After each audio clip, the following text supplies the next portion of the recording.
پښتو په غیرت دنیا منلې دي ستوري د اسمان په پښتونخوا کې ځلېدلې دي. زه دې خلکو ته وایم چېرې تاسو د تقریر آغاز چې کوئ نو دا مه وایئ چې یاره فلاني دا چلو کو ډینګي دا چلو کو هغه دا چلو کو دا مه وایئ خلکو ته دا وایئ چې را زه به تاسو له څه کوم د الیکشن نه بعد صرف هغه ایجنډا وښایئ نور به هېڅ تپوس مه کوئ دا خلک چې تاسو ته راځي ووټ ته نه غواړي او زه به د میډیا باندې هم زما دا میسج دا خلکو ته ورکوئ د قوم له ورکوئ چې دا کم خلک راځي او تاسو نه ووټ غواړي صرف دا تپوس ته کوئ تاسو به څه کوئ ایجنډا مو څه ده څه به راله کوئ نو بیا به تاسو ته هغه ووایي چې د هغو سره به هېڅ جواب هم نه ځکه به نه چې د وزیر اعلی په حیثیت باندې په دې علاقه کې چې ما کم کارونه کړي دا به دو صرف په خوب کې یادوي دا به دو وینه ني دا دو نشي کولی ځکه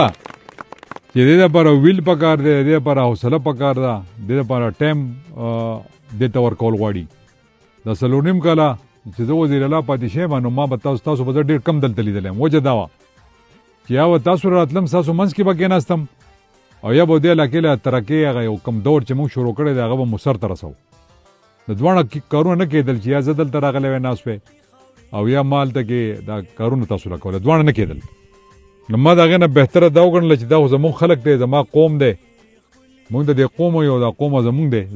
نو ښه خبره ده د الله تعالی یو موقع راکړې ده بار بار موقع نه راځي چې زه د دې خلکو خدمت وکړم او داسې خدمت یې وکړم چې خلک یې په تاریخ کې یاد ساتي چې دلته نه یو سړی تللی او ستاسو خړ پړ ورور او تاسو اسمبلۍ ته لېږلی او په هغه باندې الله تعالی رحم او کرم وکړو هغه وزیر اعلی شو او هغه په هېڅ کې هم کسر نه پرېښودی او په هر اداره چې ده که هغه د تعلیم میدان دی که هغه د صحت میدان دی که هغه د روډونو تاسو ګورئ که هغه تاسو د اوبو سکیمونه ګورئ که هغه تاسو د یونیورسټیانې ګورئ که کالجونه ګورئ چې سم ګورئ چې سبا څوک ونه وایي چې یاره دا خو وزیر اعلی پاتې شوی او څه چلې وکړو تاسو بنو ته لاړ شئ هلته هم یو وزیر اعلی پاتې شوی د هغه ټول کارونه ما کمپلیټ کړي ټک کار یې نه و کړی خلک په سیدګي آئي نو زه دا وایم چې دا موقع الله تعالی ماله راکړې او ستاسو په وساطت یې راکړې او ستاسو دعاګانې ستاسو نیک تمنا یې ستاسو نیک خواهشات پکې شامل وو نو الله تعالی موږ له موقع راکړه او مونږ ډیلیور کړې ده او بار بار یې وایو چې یاره تاسو سره د نور خلکو سره صحیح بس دې راشي هغو له بیا ووټ ورکوي که موږ درته ښه ښکارېږو او موږ مو خدمت کړی دی او تاسو وایئ چې مخکې کولی شئ دا ووټ به موږ ته راکوئ